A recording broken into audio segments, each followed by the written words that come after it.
আজকে খ্রিস্টানরা তাদের নবীর জন্মদিবস পালন করছে। একটা সময় খ্রিস্টান ধর্মেও এটা নিষিদ্ধ ছিল, বাট তারা কালের আবর্তনে দেখা গেছে যে তারা পেগানদের বা প্রকৃতি পূজারীদের, অগ্নি পূজকদের কাছ থেকে এই জিনিসটা ধার করে নিয়েছে এবং আমরা তাদের থেকে ধার করে নিচ্ছি।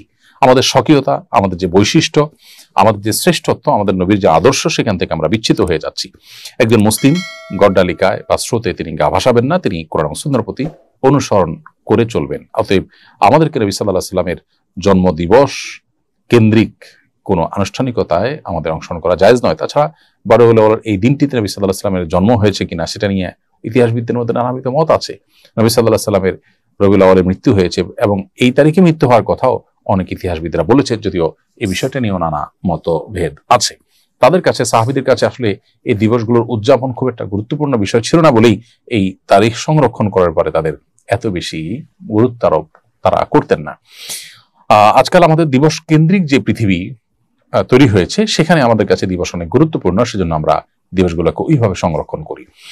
যাই হোক, তো রবিউল আউয়ালকে কেন্দ্র করে যে সমস্ত আনুষ্ঠানিকতা হয়ে থাকে আমাদের সমাজে, এগুলো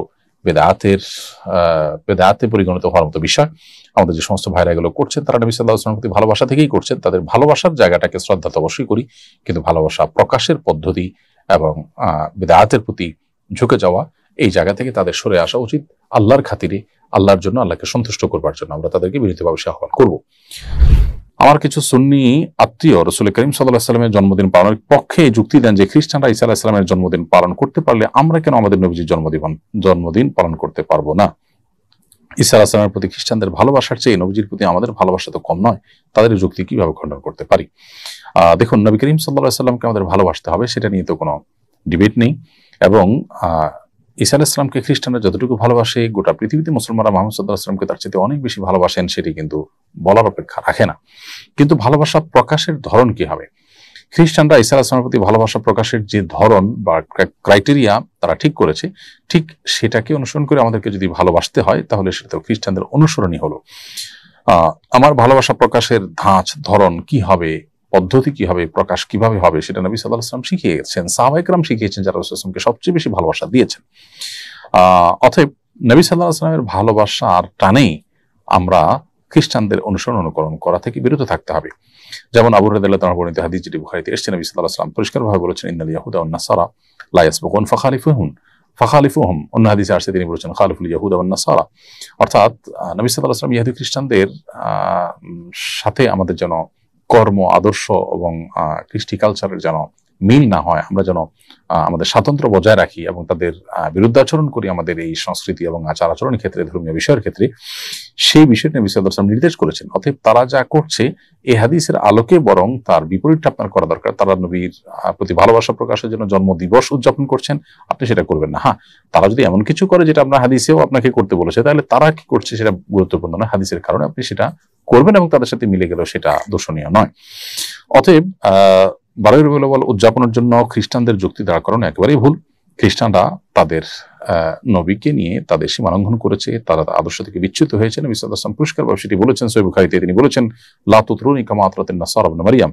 খ্রিস্টানরা ঈসা আলাইহিস সালামকে নিয়ে, ইবনে মারইয়ামকে নিয়ে যে পরিমাণ বাড়াবাড়ি করেছে, তোমরা আমাকে নিয়ে সেরকম বাড়াবাড়ি করবে না।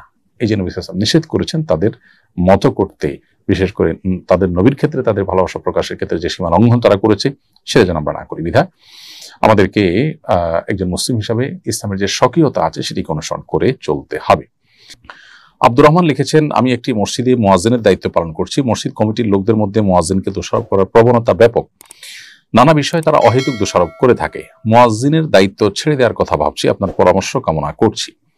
ভাই আব্দুর রহমান, মুয়াজ্জিনকে আল্লাহ রাব্বুল আলামিন যে মর্যাদা দেবেন বলে বিভিন্ন হাদিসে বর্ণিত হয়েছে, কিয়ামতের ময়দানে তাদের মাথা থাকবে সবার উচ্চে, তাদের ঘাড় থাকবে সবার চাইতে উপরে উঁচু, এবং এগুলো দেখে, তাদের দৃশ্য দেখে যে কোনো মানুষ অনুমান করতে পারবে, ধারণা করতে পারবে যে তারা পৃথিবীতে মুয়াজ্জিনের দায়িত্ব আঞ্জাম দিয়েছেন।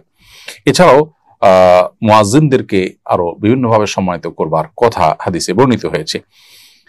আল্লাহর সন্তুষ্টির উদ্দেশ্যে যদি কেউ মুয়াজ্জিনি করেন, তাহলে সেক্ষেত্রে যে পরিমাণ সওয়াব এবং বিনিময় এবং সম্মান আল্লাহর তরফ থেকে পাওয়া যাবে, সেই আশায় একজন ইমানদার হিসাবে নির্বিচ্ছিন্নভাবে ধৈর্যের সাথে এই কাজটি করে যাওয়ার জন্য আপনাকে আমরা বিনীতভাবে আহ্বান করব। আমরা পরামর্শ দিব মানুষের কটু কথাকে ইগনোর করার। এটা হয়তো আল্লাহর তরফ থেকে আপনার জন্য পরীক্ষা।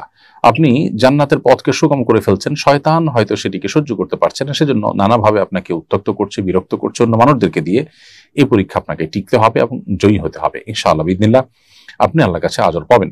কে কি বলেছে সেটা চাইতে বড় কথা এবং গুরুত্বপূর্ণ কথা হলো আপনি আপনার জায়গা থেকে কতটা আপনার এই ভালো কাজটাকে ধরে রাখতে পারছেন।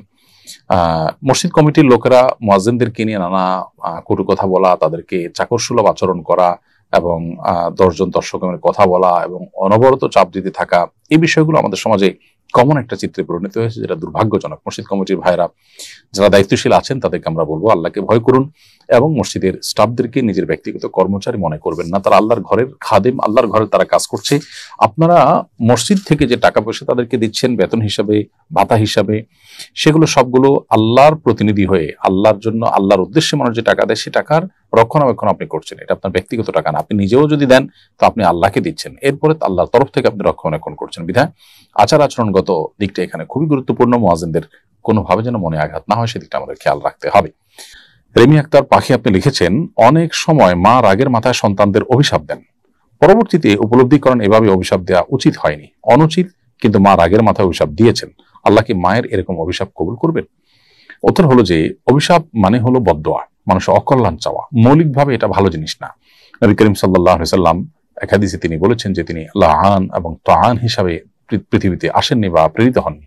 তার মানে অভিসম্পাদকারী, তারপরে গালিগালাজকারী, এরকম চরিত্রের মানুষ হয়ে দুনিয়া তিনি আসেননি, বরং এগুলো তিনি কখনো করতেন না। এবং তিনি আরো বলেছেন ইমানদার কখনো লাআন তাআন ফাহিশবাজি অর্থাৎ অশ্লীল উক্তিকারী কিংবা মানুষকে বদদোয়াকারী এবং নিচু কথা বলার মতো চরিত্রের হতে পারে না ইমানদার। এজন্য মৌলিকভাবে কাউকে বদদোয়া দেওয়া, কারোর অকল্যাণ চাওয়া, এটা একজন ইমানদারের জন্য সমীচীন না। ইমানদার মানুষের জন্য নেক দোয়া করবেন, ভালো কিছু চাইবেন।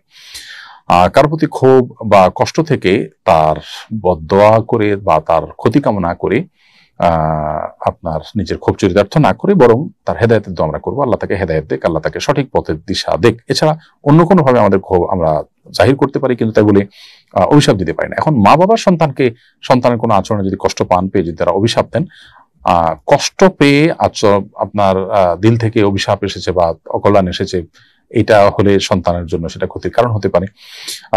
আর যদি মন থেকে অভিশাপ নাও আসে, মা বাবা যদি কষ্ট পান, জাস্ট তাদের কষ্ট পাওয়াটাই কিন্তু সন্তানের ধ্বংসের কারণ হতে পারে এবং আল্লাহর কাছে বিচারের মুখোমুখি হতে পারে। কিন্তু যদি কোনো যৌক্তিক কারণ ছাড়া অহেতুক দেখা যাচ্ছে কেউ মিথ্যা কিছু বলে তাদেরকে ক্ষুব্ধ করেছে এবং তারা সেজন্য সন্তানকে অভিশাপ দিচ্ছেন, তো এই অভিশাপে সন্তানের কোনো ক্ষতি হবে না। কারণ আল্লাহ তাআলা কোরআন কারীমে বলেছেন লাউ ইয়াজ্জালুল্লাহু শাররা ইস্তাআজালাহুম বিল খাইরি লাকুদিয়া ইলাইহিম আজালুহুম। মানুষের ভালো দিতে আল্লাহ যত দ্রুততার সাথে দেন, ভালো কিছু দান করতে মানুষকে, বিপদ আপদ বা মানুষের ক্ষয়ক্ষতি এগুলা দানের ক্ষেত্রে যদি আল্লাহ এরকম তাড়াহুড়ো করতেন বা এরকম দ্রুততার সাথে দিতেন, তাহলে মানুষ শেষ হয়ে যেত, কেউ টিকতো না।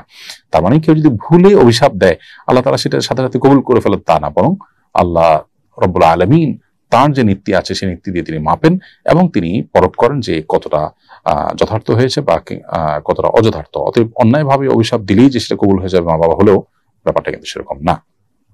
তারপর সন্তান হিসাবে মা বাবার অভিশাপেরও যৌক্তিক অযৌক্তিক অভিশাপের কারণ থেকে বা পথ থেকে আমাদের নিজেদেরকে দূরে রাখার চেষ্টা করতে হবে।